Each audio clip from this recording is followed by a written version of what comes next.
નમસ્કાર વિદ્યાર્થી મિત્રો, આજે આપણે અભ્યાસ કરવાનો છે નર્મદની કવિતા. તેમાં આપણે સર્જક વિશે થોડું ઘણું જોઈ લઈએ.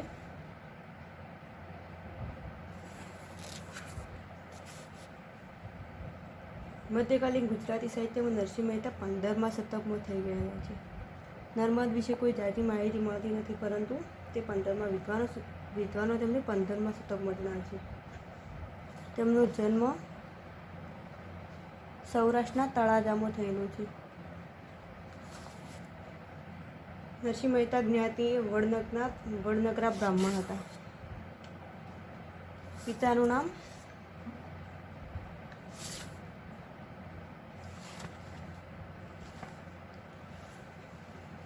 કૃષ્ણદાસ અને માતાનું નામ દયાકુંવર. પિતાનું નામ કૃષ્ણદાસ અને માતાનું નામ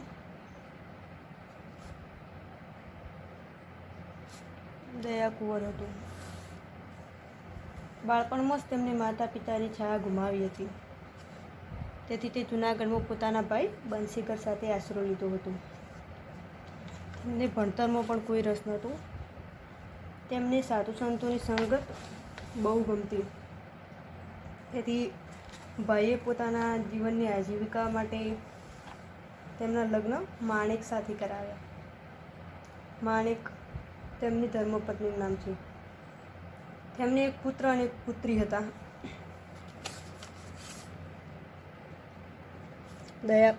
પુત્રી કુંવરબાઈ અને પુત્ર શામળશા.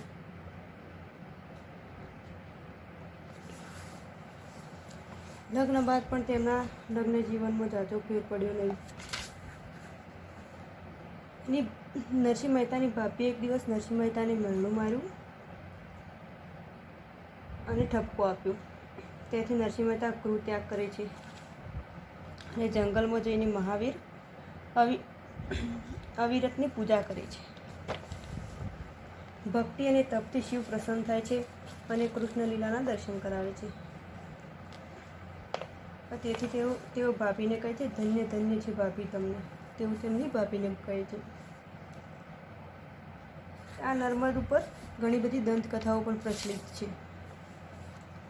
તેમાં એક દંતકથા હું તમને કહી દઉં. જૂનાગઢના રાજા રામ આડલિકના દરબારમાં કસોટી થતા ભગવાન શ્રી કૃષ્ણને જાતે આવીને એમને હાર પહેરાવેલો.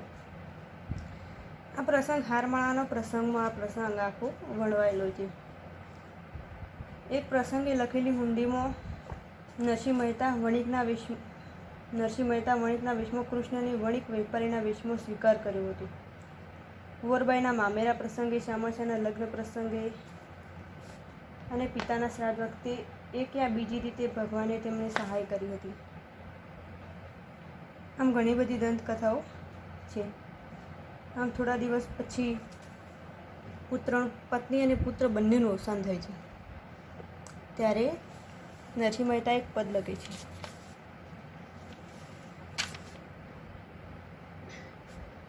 ભલું થયું ભાંગી જંજાળ, સુખે ભજીશું શ્રી ગોપાલ. નરસિંહ મહેતા કહે છે કે આ જંજાળમાંથી મને મુક્તિ મળી ગઈ છે. હવે મને શામળ ભજવાનો મોકો મળ્યો છે. ઘણું બધું તેમની વિશે જોવા મળે છે. તેમાં આપણે આ કવિતાની શરૂઆત કરીએ. સુરત. ઘણી બધી કવિતા છે. તેનું પ્રથમ કવિતા છે સુરત.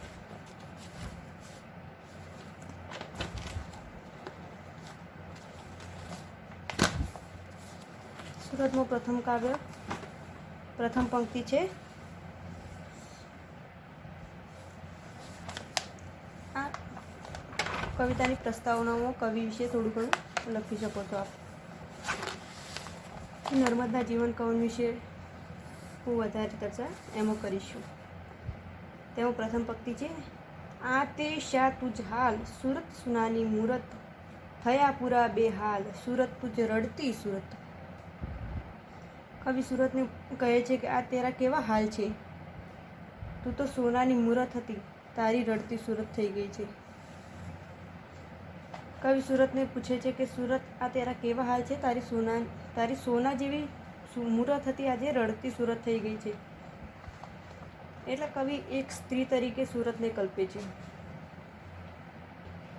સુરતની હકીકત ગદ્યમાં લખી શકાય. પછી સુરતની દશા પર કવિતા કરવાનો મારો વિચાર હતો. આ નર્મદ બોલે છે.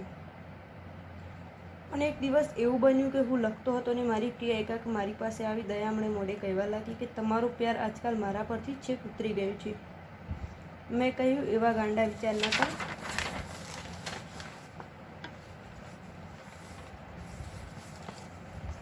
એવા ગાંડા વિચારથી તારી સુરત ફીકી પડી ગઈ છે. એ કહેતામાં જ નર્મદની સુરત કવિતા લખવાનો વિચાર આવ્યો.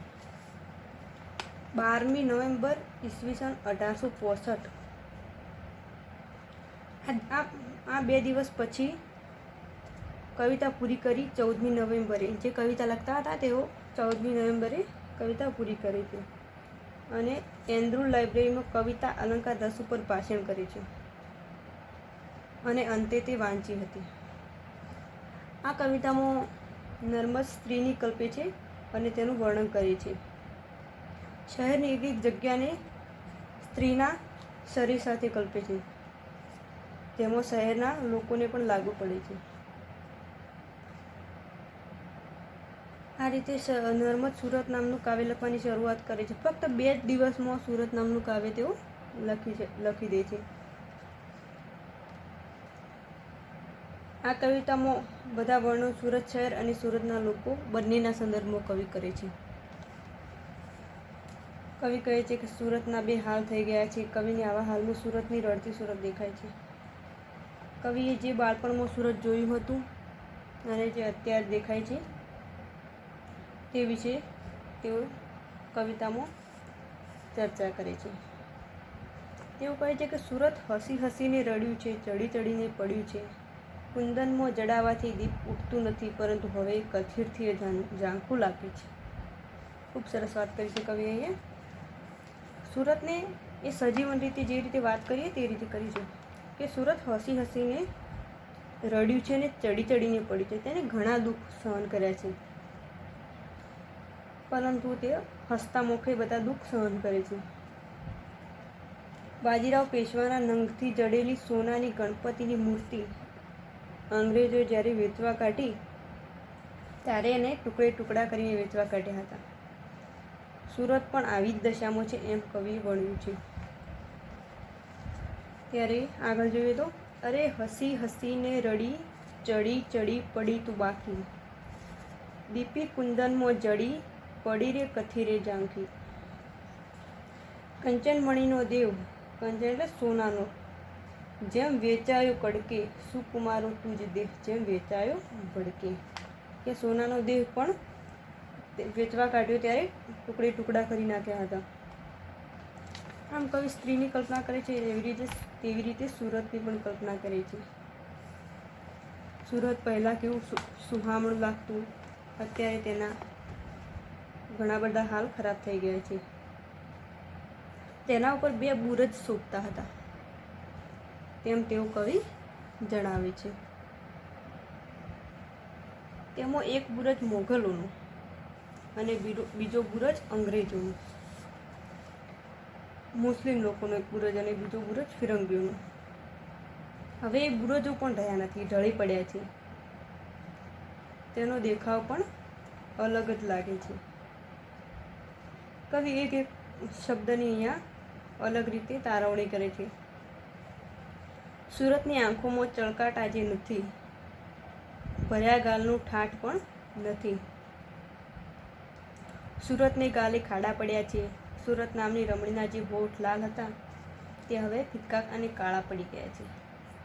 જેમ એક સ્ત્રીનું વર્ણન કર્યું છે તેવી જ રીતે અહીં સુરત શહેરનું વર્ણન કર્યું છે કે પહેલાં સુરત કેવું હતું, હવે કેવું છે. સુંદર અણિયાળું નાક બેસી ગયું છે. સુરતની આ પડતી અસરકારી રીતે કવિએ અહીંયા રજૂ કરી છે. તેજસ્વી મુખ જે સુરતનું સૂરજ જેવું, ડરામણું ફીકું તે સુરતનું તુજ ઘુવડ જેવું. ઘુવડ જેવું સુરતનું મુખ છે. ગોરુ કારમું રૂપ ખમા પૂનમે જેવું, થયું વેઠતા ધૂપ અમાવસ્યાએ તેવું, તન પર સુરખી લાલ ઉડી રહેતી ચડતી મોં, ધૂળ ઉડે છે હાલ ભૂંડે દુખતા પડતી મોં. સુરતનું મુખ પહેલાં કેવું તેજસ્વી હતું અને અત્યારે કેવું બની ગયું છે એ વાત કરે છે. સુરતમાં પહેલાં હીરા ઉદ્યોગ ખૂબ જ ચાલતો, તેની પણ કવિ આગળ વાત કરે છે. સુરત તાપી નદીના કિનારે આવેલું છે, જેથી અંદર તાપી નદીનો પણ કવિ ઉલ્લેખ કરવા માંગે છે.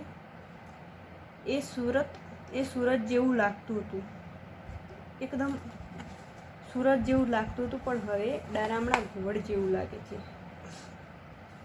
આકાશમાં રહેલા પૂનમના ચંદ્ર જેવું રૂપાળું અમાવસ્યા જેવું લાગે છે. આકાશમાં પૂનમના ચંદ્ર જેવું મસ્તન સારું એવું લાગે છે. અને અત્યારે સારું એવું લાગતું હતું જ્યારે તે બાળપણમાં તેઓ અભ્યાસ કરતા હતા ત્યારે. અત્યારે તે વિશે તેઓ લખે છે ત્યારે તેઓ અમાવસ્યા જેવું લાગે છે, કારણ કે ઘણી બધી લૂંટ સુરત ઉપર થયેલી, તેમાં ઘણા બધા ફિરંગીઓ પોર્ટુગીઝો બધા આવેલા, તેથી તેમનું હાલત બગડી ગઈ છે. એના શરીર પર ગુલાબી સુરખી રહેતી, હવે પડતીમાં ધૂળ ઉડે છે. 1600-1700 વર્ષો કિલ્લોવાળું સુરત લક્ષ્મીના મંદિર સરખું હતું. તેના બંદરો પરથી વ્યાપાર થતો. સુરતના 2 બંદરો છે જે શોર્ટ પ્રશ્નોમાં આવી શકે છે. કવિતા પછી હું તમને શોર્ટ પ્રશ્નો પણ લખાવી દઈશ. જાત જાતના લોકો ભાત ભાતના વેશમાં અહીં ફરતા, દેશ દેશથી માલ આ બંદરે આવતો અને જતો. આ 2 બંદરો પરથી આખા ભારતનો વેપાર થતો. હાલ જે મુંબઈમાં જે બંદર છે તેવું સુરતમાં હતું પહેલાં. આ સમયમાં સુરત દોલતની ખાણ સરખું હતું. ભારત ખૂબ જ દોલતની ખાણ હતું. ભારત ખૂબ જ ધનવાન હતું, પરંતુ વિદેશી લોકો તેમને લૂંટી ગયા. સુરત લોકોએ સમયમાં વ્યવસાયી હતા. સુરતના લોકોએ સમયમાં ખૂબ જ મહેનતુ હતા અને ઘણા કારીગરો જોવા મળતા. હીરા ઉદ્યોગ હતો એટલે તેઓ કારીગરો જોવા મળતા. આખા ભારતમાંથી લોકો હીરાનો ઉદ્યોગ માટે સુરતમાં આવતા. તેઓ એટલો બધો હીરાનો ઉદ્યોગ જામતો. બધા લોકો ધનથી તાજા થયેલા હતા. નવાબ, બક્ષી, મીર સોદાગર અને શેઠ જેવા હજારો અહીંથી યાત્રા કરવા જતા. વખારો, દુકાનો, મહેલો, હવેલીઓ, ઘરો, વાડીઓ અને બાગોથી એ ઝગમગતું હતું. કવિ કહેવા માગે છે કે જ્યારે બાળપણમાં એ સુરત હતું એવું ને એવું અહીંયા હોત તો સુરતનો નજારો જ કંઈક અલગ હોત. અત્યારે એ ફીકું પડી ગયું છે. સુરતને કવિએ લંકા તરીકે પણ ઓળખાવ્યું છે. સુરતમાં ખૂબ જ સોનું હતું, તેથી કવિએ તેને લંકા તરીકે ઓળખાવ્યું છે. શિવાજીએ પણ આક્રમણ કરેલું સુરત ઉપર 2 વાર. અહીં બધે સોનું ઉછળતું રહેતું હતું. રાજા અને રંક બધા અહીં સંપીને રહેતા હતા. સુરતમાં કવિ કહે છે કોઈક ભેદભાવ ન હતો. સર્વ લોકો સંપીને રહેતા અને ઠાઠથી એકબીજા સાથે તહેવારો ઉજવતા. વસ્તુઓની શોભાનો અહીં પાર નહોતો. જુદી જુદી સેનાઓ જુદા જુદા રાજ્યોમાં જુદા જુદા હથિયારો વાપરતી. તાપી નદીનો તટ પણ રૂડો લાગતો. તાપી નદીનો તટ પણ રૂડો લાગતો. એના કાંઠામાં ઝાડને નયનો ઠરતા. તાપી નદી સુરત ઉપર થઈને વહે છે, એટલે તેનું પણ કવિ અહીં વર્ણન કરે છે. કવિ પણ એવી કોઈ વસ્તુ બાકી નથી મેલી સુરતમાં. તેના કાંઠાના ઝાડ નયનો ઠારતા. ખૂબ જ હરિયાળી તેના કાંઠે. એના ઓવારા અને ઘાટ પણ કંઈક જેવા તેવા નહોતા. ઘડીક તો બેસવાનું મન થાય તેવું નદી કિનારે શાંત વાતાવરણ, ઝાડ, ફૂલ બધું પણ તેવું હતું. આવી સુરતે અનેક લોકોને લલચાવ્યા હતા. ફિરંગીઓ, અંગ્રેજો, વાલંદાઓ વગેરે અહીં આવ્યા હતા. ઘણા બધા વિદેશી લોકો અહીં આવીને જતા રહ્યા. ઘણી બધી લૂંટફાટ કરી, સુરતને લૂંટી લીધું. હવે તેમાં પહેલાં જેવું કશું રહ્યું નથી. બધા વચ્ચે ખટપટોની પરિસ્થિતિ વંઠી ગઈ. શિવાજીએ પણ એને લૂંટ્યું હતું. મેં આગળ વાત કરી તેમ શિવાજીને તેને પણ લૂંટ્યું હતું અને ઘણું બધું સોનું તેઓ લઈ ગયા હતા. ત્યાં રસ્તામાં આક્રમણ પણ થયેલું, છતાં પણ શિવાજી આ સોનું લઈ ગયા હતા. આસમાની અને સુલતાની એમ ઘણો માર પડવાથી સુરતની સ્થિતિ બગડી હતી. આસમાની એટલે દુષ્કાળ પડ્યો અને સુલતાની એમ ઘણું માર પડવાથી એટલે આગ લાગી, એવું બધું ઘણું પૂર આવ્યા. આ સ્થિતિએ પણ સુરતની હાલત વધારે બગડી ગઈ હતી. નવાબ બેદરકાર હતા, કારભારીઓનો ત્રાસ વર્તાવતા. લોકોમાં અને લશ્કરમાં બહુ ખટપટો ચાલતી. પૂર આવ્યા, દુકાળો પડ્યા. આથી સુરતની ખૂબ ખરાબી થઈ. સુરતની પડતી આવી ગઈ. શેર બજારનો પ્રેમ પણ બહુ ફેલાયો.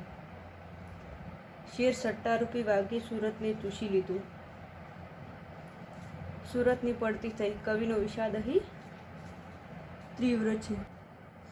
આમાં આપણે આગળ જોઈએ. પડ્યા ન ઉઠ્યા ભાઈ, રાજ મોટા મોટાઓ. આસિરિયાને મિસર, ગ્રીસને રોમ ગયાઓ. એટલે ઘણી બધી સંપત્તિ લઈને ફિરંગીઓ વાલંદાઓ વિદેશમાં જતા રહ્યા. સુરતને લૂંટી લીધું. રાજ્યોનું પતન થયા પછી ઊભા થઈ શક્યા નહીં. મિસ્ર, ગ્રીસ, રોમ બધા ગયા. હસ્તિનાપુર પણ ગયું. અને પુરાણું દિલ્હી, સિદ્ધપુર, પૂણા ક્યાં છે? તારાઓની માફક ફિરંગીઓ વાલંદાઓ બધા ખરતા ગયા. આફ્રિકાથી આવેલા સિદ્દીઓમાંથી હાકેમ બનેલા સરદાર, બીજા એક પેશવા, ત્રીજી તરફ એક ગાયકવાડ, આ બધામાંથી કોઈના સુરત માટેના મનોરથો સફળ થયા નથી. આમ કહે છે કે ઘણા બધા આવેલા સુરતમાં, ઘણું બધું લૂંટફાટ કરીને જતા રહ્યા. વાલંદાઓ, ફિરંગીઓ, પેશવાઓ, સરદારો, સિદ્દીઓ આફ્રિકાથી પણ આવેલા, પણ કોઈના મનોરથો સુરત માટે સફળ ગયા નથી. સમયથી જ કંઈક ચડે છે અને સમયથી જ કોઈક ઢળી પડે છે. સમય બધાનો આવે છે એમ કવિ કહે છે. ઘડીક ચડતી આવે, ઘડીક પડતી આવે. આમ સુરતની પહેલાં ચડતી હતી, હવે આ સુરતની પડતી આવી ગઈ છે. આમ આગળ કવિ સુરતની અન્ય શહેરો સાથે પણ વાત કરવા માગે છે. સમયે રખડતું કોઈ સમયથી ઢળી પડે છે. હતી જેવી ઓ સુરત, તેવી શું ફરી થવાની? નથી લાગતું હાય હવે તું મરી જવાની. બહુ જ સુંદર પંક્તિ અહીં વર્ણવી છે કવિએ. તે સ્ત્રી રૂપે સુરતને ધારે છે, તેથી સુરતની કાયા કોમળ છે તેવું કવિ અહીં કહેવા માગે છે. હૈયું એનું રાંક છે. તેને સ્ત્રી થઈને ઘણા બધા દુઃખો સહન કર્યા છે, છતાં પણ તે હાલ ખુશમિજાજમાં જોવા મળે છે. ઘણા બધા જખમોને છુપાવી છતાં તે બધા જખમોને વિસારીને હસતા મોઢે બધું સહન કરી લે છે. તેના દુઃખોમાં પણ તેને મીઠાશ જાળવી રાખી છે. ધૈર્યથી અને સંતોષી છે આ ધન્ય નગરી. આ સુરતને કવિ ધન્ય ગણે છે. સુરતની જે સ્થિતિ થઈ છે તેમાં કવિ સુરતનો કોઈ દોષ જોતા નથી. એ તો સુરતને કહે છે કે તારી દશાનો વાંક જ શું છે? લોકો મુંબઈથી અંજાઈ ગયા છે. ઘણા બધા લોકો મુંબઈ જઈને વસ્યા છે. તારો સૂર્ય અસ્ત થઈ ગયો છે, અહીં રાત પડી ગઈ છે.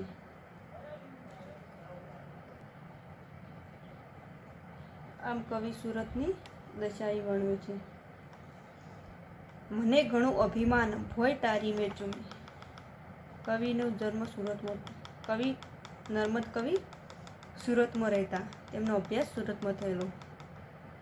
તેમનો જન્મ તો સૌરાષ્ટ્રમાં થયેલો. તેથી તેમને અભિમાન છે કે તારી ભોય મેં ચૂમી.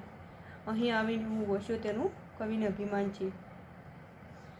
તેમણે સુરતની ભૂમિ ચૂમી છે. સુરતની સંતતિ ભલે યુદ્ધમાં સૂરી નહોતી, પરંતુ વેપાર જણમાં તો તે પૂરી હતી.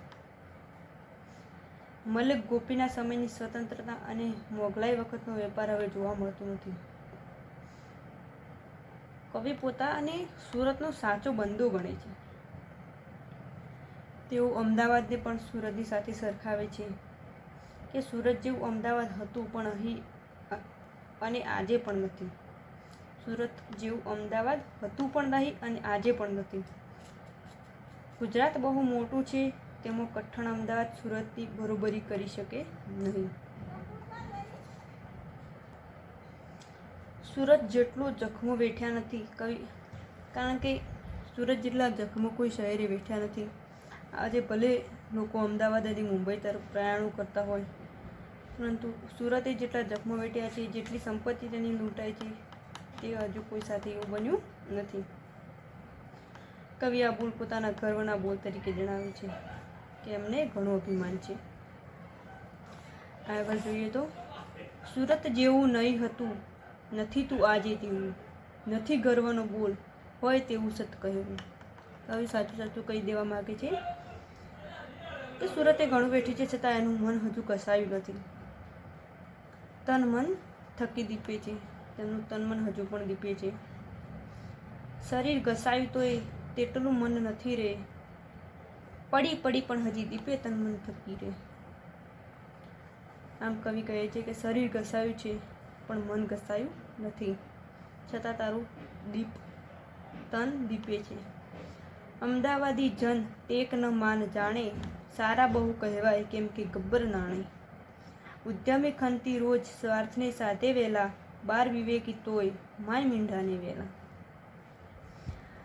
કવિ કહેવા માંગે છે કે સુરતના લોકો ટેકવાળા અને માનવાળા નથી, એ લોકો સારા કહેવાય, કારણ કે એમની પાસે રળક નાણું છે. હજી પણ તોના શેઠ ગામના જેવા રહ્યા પોચા હોય, શેઠ હૈયે નહીં પોચા. જાણે નહીં રસરંગ એક દેશીને હોય, કરે એકઠું તોય ભોગ વિધિ ના જોય. કવિ કહે છે કે અમદાવાદના લોકો પાસે ઢળક નાણું છે, તેઓ ઉદ્યમી છે, ખંતીલા છે, મહેનતુ છે, સ્વાર્થને સાધનારા છે. તેઓ ભલે બહારથી વિવેકી જણાય, પરંતુ અંદરથી મીંઢાને મેલા છે. આ પ્રશ્નો આવી શકે છે શોર્ટ પ્રશ્નોમાં કે અમદાવાદના લોકોની કવિએ કેવી રીતે ચર્ચા કરી છે, તે કેવા છે. પાછળથી હું તમને 4-5 પ્રશ્નો જે આઈએમપી છે લખાવી દઉં. આ લોકો નાણાં તો એકઠા કરે છે, પરંતુ તેમને ભોગવતા હજુ આવડતું નથી. સુરતનું લહેરીપણું દુઃખમાં પણ સુખ કરે તેવું છે. સુરત તમાચો મારીને ગાલ લાલ રાખતા શીખવે છે. આથી કવિ સુરતને જૂના બંધનો તોડી દેવા જણાવે છે અને જે ઘરો સૂના પડ્યા છે તે ભર્યા બાદરા બનાવી દેવા કહે છે. સુરતમાં રાજ્ય વહીવટમાં કૌશલ્ય દાખવનારા નગરો છે, કાયસ્તો છે, દ્રઢ નિશ્ચયવાળા અનાવિલો છે. આ બધા લોકોને કવિએ એકી સાધવા કહી છે. રૂઢિવાતમાં રૂઢિરીતથી હટ કરવા કહે છે અને બધોને જાતિભેદ મૂકી અને એક્યનું પાલન કરવાનું કહે છે. ઉદ્યમે ખંતે રોજ ભણી ગુણી વહેમો કાઢો, રણે બતાવી શૂર સુધારા સાથે લડો. નર્મદ હું કડખેદ ગાયને શૂર ચડાવું, ઉઠી ચલો સૌ શૂર ફરી ટાણું નહીં આવું. નર્મદ પોતાના યુદ્ધમાં પોરસ ચડાવનારા કડખેદ તરીકે ઓળખાવે છે. તેઓ સુરાતન સૂર ચડાવીને સમૃદ્ધિ અને સ્વાતંત્ર્યને પાછા લઈ જવા જણાવે છે. આમ એક નાના કાવ્યમાં કવિ ઘણું બધું સુરત વિશે કહી દે છે. તેમની એક એક વસ્તુઓ તેમને અહીં સારી રીતે જોવા મળે છે. આમ અહીંયા કાવ્ય પૂરું થાય છે. તેમના થોડા પ્રશ્નો હું તમને લખાવી દઉં છું. બધી કવિતાઓમાંથી થોડા પ્રશ્નો હું તમને લખાવીશ. તો લખો, સુરત શહેરમાં કયા બ્રાહ્મણો વધારે જોવા મળે છે? સુરત શહેરમાં કયા બ્રાહ્મણો વધુ જોવા મળે છે?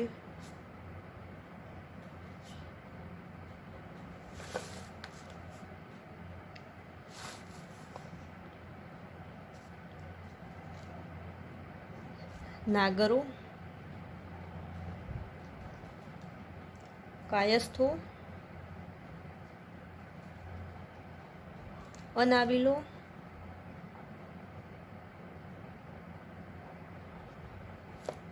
આ બધા બ્રાહ્મણો સુરતમાં વધુ જોવા મળે છે. બીજો પ્રશ્ન છે, સુરતમાં કયા કયા લોકો આવીને વસ્યા હતા? સુરતમાં કયા કયા લોકો આવીને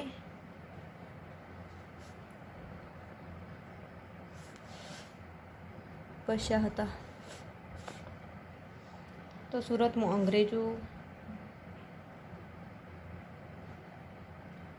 ફિરંગીઓ,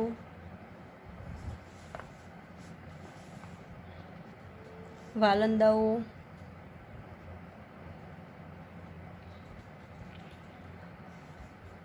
આ બધા લોકો આવીને સુરતમાં વસ્યા હતા. ત્રીજો પ્રશ્ન ખૂબ જ આઈએમપી છે. સુરતમાં કયા કયા બંદરો છે? સુરતમાં કયા કયા બંદરો છે? તો તેમાં બે બંદરો છે, એક મગદલ્લા અને બીજું છે હજીરો બંદર. આ બે બંદર સુરતમાં છે. સુરત કાવ્યમાં કવિ અમદાવાદ વિશે શું કહ્યું છે? ચોથો પ્રશ્ન છે, સુરત કાવ્યમાં કવિએ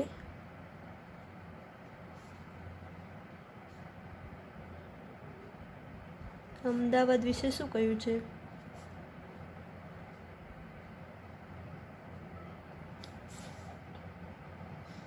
તો સુરતનો પ્રેમી નર્મદ અમદાવાદી અને બહારથી વિવેકી. અમદાવાદી લોકો વિશે કહે છે કે અમદાવાદી લોકો પૂરા વાક્યમાં જવાબ લખતી નથી, તમે લખી દેજો. અમદાવાદી લોકો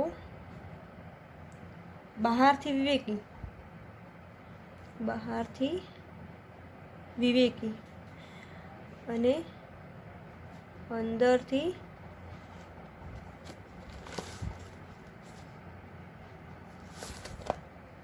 મીઠા અને મેલા છે.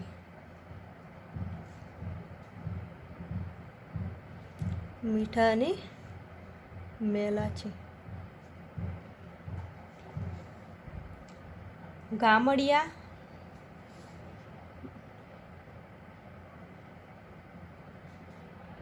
જોવા દે અને સંપત્તિ મેળવે છે, તેનું સંચય કરવાનું જ રામ જવા દે છે. આ આગળનો આટલો જ પ્રશ્ન તમારે અહીંયા છે. આ 4 પ્રશ્નો તમે વાંચી લેજો. આ કવિતાના બધી કવિતાના પ્રશ્નો હું તમને એન્ડમાં લખાવીશ.